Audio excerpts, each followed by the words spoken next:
Good morning, afternoon, or evening, depending on what time you're watching this. My name's Connor from 905 Review. You guys are watching out our series Give This a Spin, where I recommend you some of my favorite albums. Today we're looking at the absolute classic that is Paranoid by none other than Black Sabbath. Black Sabbath were one of, arguably even the, founders of heavy metal. When you think back to the late 60s, there really wasn't much like them around. Sure, there were some blues rock acts that would get gritty and heavy at times, really pushing the boundaries, but this style was almost exclusively what Black Sabbath played. And I mean, couple that with their satanic and occult imagery, and really it's no surprise everyone and their mothers at the time thought that metal was evil music. They broke ground with a self-titled debut in 1970, which realistically would have scared many first-time listeners based on what music was available at the time. But those who enjoyed it ate it up, and so Black Sabbath found themselves working up on a follow-up record only 4 months later, which would be Paranoid. The album opens with a deep, earth-shattering strike of Tony Iommi's guitar, followed by a real low rumbling bass line from Geezer Butler, signifying the start of War Pigs.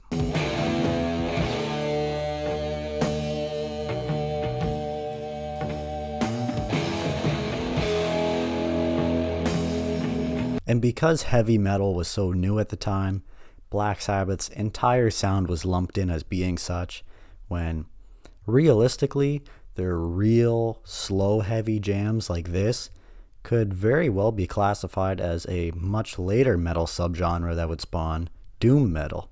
It's quite the shame that the band's imagery overshadowed their sound to many in the public at the time that would never give them a chance, thinking the music was all about violence and Satanism, because realistically, this is just as good an anti-war song as CCR's Fortunate Son, and one look at the lyrics would tell you that.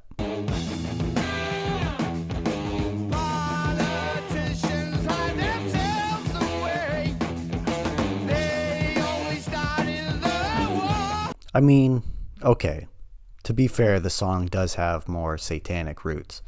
It was originally supposed to be called Walpurgis, which is a important satanic holiday in some circles, and understandably the record label wasn't really having it.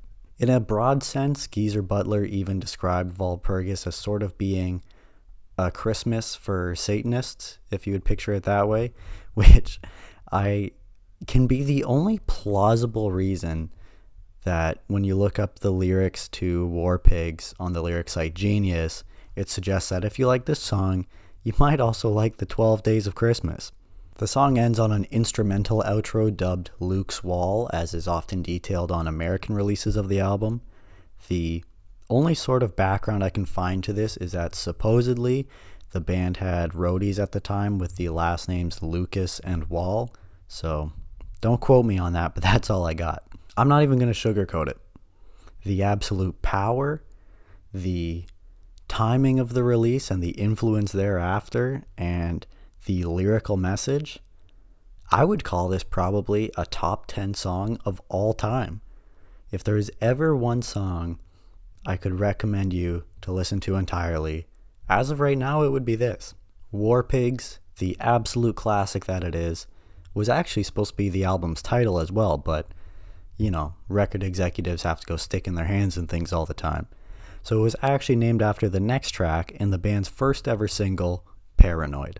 And that little tidbit actually somewhat explains this album cover. I mean, it's admittedly not the greatest out there, but this guy, I never realized, this guy is supposed to be dressed up somewhat like a pig, I guess. But yeah, it makes more sense than the paranoia, presumably from being high, that some soldier is just going to spring out of the woods and attack you. The song is a more typical example of heavy metal, and one of the most famous historically in the genre, as a faster-paced guitar riff paves the way for frontman Ozzy Osbourne to sing about general disconnection and discontent with life.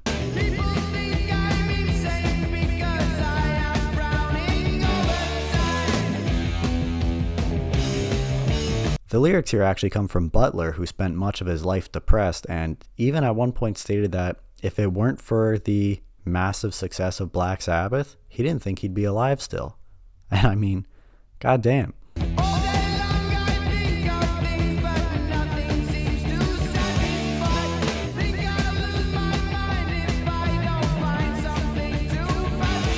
A solid tune, but honestly, maybe just because I've heard it so many times, it doesn't seem to hit the same for me as it does for many others. We slow things back down now on the third track, Planet Caravan, but we also lose a lot of that edge, taking a more somber moment here.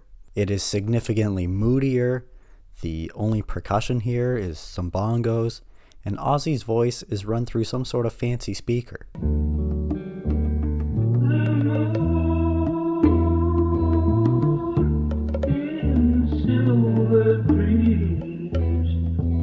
It's pretty laid back, and probably pretty good to be high to, but I'm more partial to the band's heavier works. Also, I guess Elon Musk is a fan because the song was apparently used to wake one of his space crews before a launch in 2020. Closing the first side of the album with some more pounding drums and droning guitars, we have another staple of the group's discography and of heavy metal as a whole, Iron Man. Common misconception, but it is actually not about the Marvel character. In fact, when Ozzy first heard Tony working on it, he said it just sounded like it'd be about some big iron bloke walking around. And so for a bit, the song was actually just known as Iron Bloke.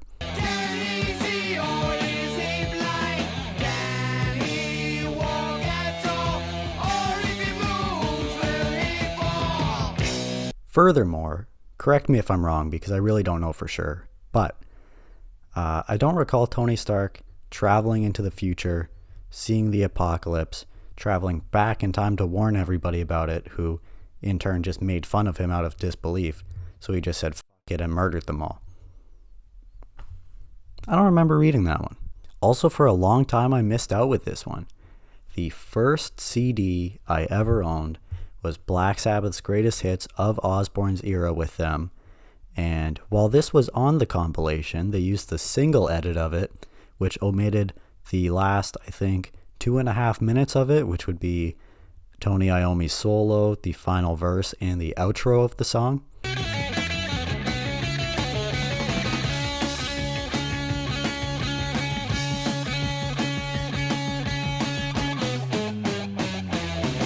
We opened the second side of the record with, get this, Electric Funeral. No wonder they call this shit doom metal. Many other popular bands of the time were part of the hippie movement, singing about peace and love and flowers. And while Black Sabbath was anti-war, they weren't about all that other soft shit. So they wrote a song about what probably felt inevitable at the time given the ongoing Cold War, an atomic holocaust.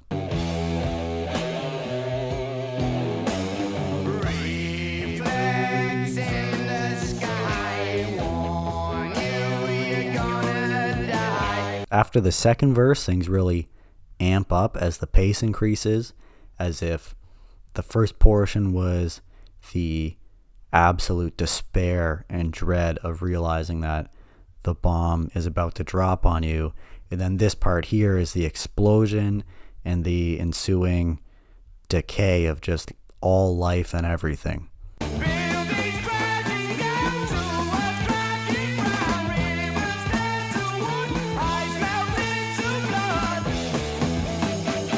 After this, it returns to the original sound, though, where Ozzy sings of Judgment Day, where the good will ascend to heaven and the evil will plummet to hell. We again ease back down with the chill Hand of Doom. It's a lot more laid back than you'd expect given its name.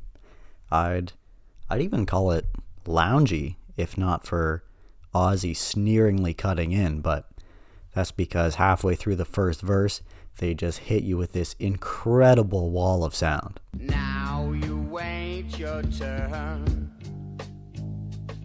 You know there's no return. I simply enjoyed the song for its brutality in sound, but its So much more interesting now finding out that it was inspired by the band playing on an American military base where the horrors of the soldiers there serving in Vietnam were so bad that they turned to hard drugs like heroin to escape all that, which really didn't set them up well for a post-war life.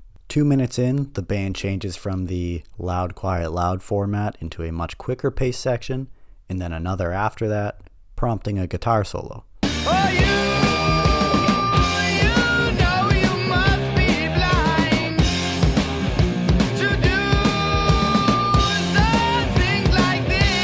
After this, they return to the song's original sound, during which Ozzy sternly warns about abusing hard drugs, which is kind of ironic given the life he would go on to lead.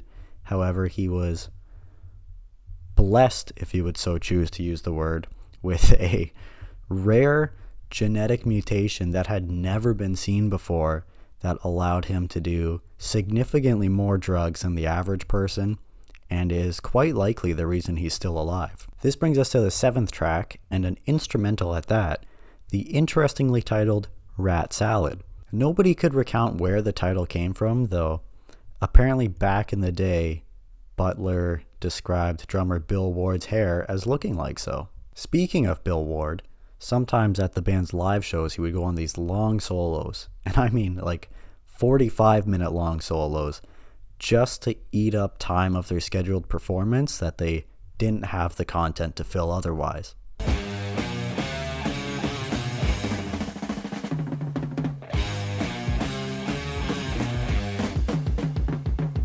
And that's where the basis of Rat Salad came from. Not much for a song though. And we close our album here with Fairies Wear Boots. Like War Pigs, this one also has an instrumental portion that is sometimes defined in the track list, being the great opening bit, Jack the Stripper.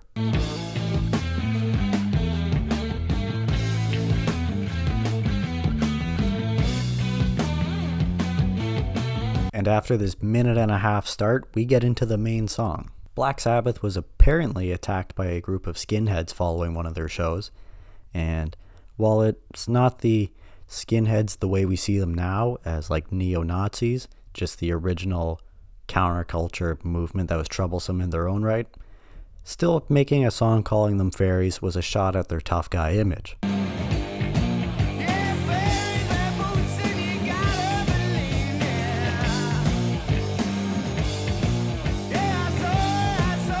Given the band's interest in the paranormal, I really just expected this to be based on a experience one member had where they thought they did see fairies for real. As great as the song is all around, the outro bit might actually be my favorite part. This album should be relatively easy to find, as throughout the past 50 plus years it has been distributed on hundreds of different runs. Something that's still weird but a little less extraordinary with every old album I research. For whatever reason, a couple different countries had different cover art for Paranoid upon its 1970 release. The first significant variants came in 2004 on a clear vinyl, which was made again in 2011. In 2009, the deluxe edition of the album was released as either a 2 LP set or a 2 CD set, containing the original album and the second disc being all the same songs just as either instrumentals or in some cases actually with different lyrics. In 2012, they made red translucent vinyls, and 3 years later really hopped on the hype train, putting out gray marble, blue, blue marble, purple and white marble, and pink vinyls. Then in 2016 came the super deluxe box set of the album. Across 4 CDs, you had the original album, a 1974 mix of it, and then live recordings from shows in 1970 at Montreux and Brussels. 4 years later, this super deluxe set was carried over to vinyl, spanning across 3 records. With Black Sabbath's image comes a negative public perception, unfortunately. When somebody chose to end everything while they had this record playing, it was easy for the media to pinpoint the band as responsible. And unfortunately, it wouldn't be the last time they had to go through that either.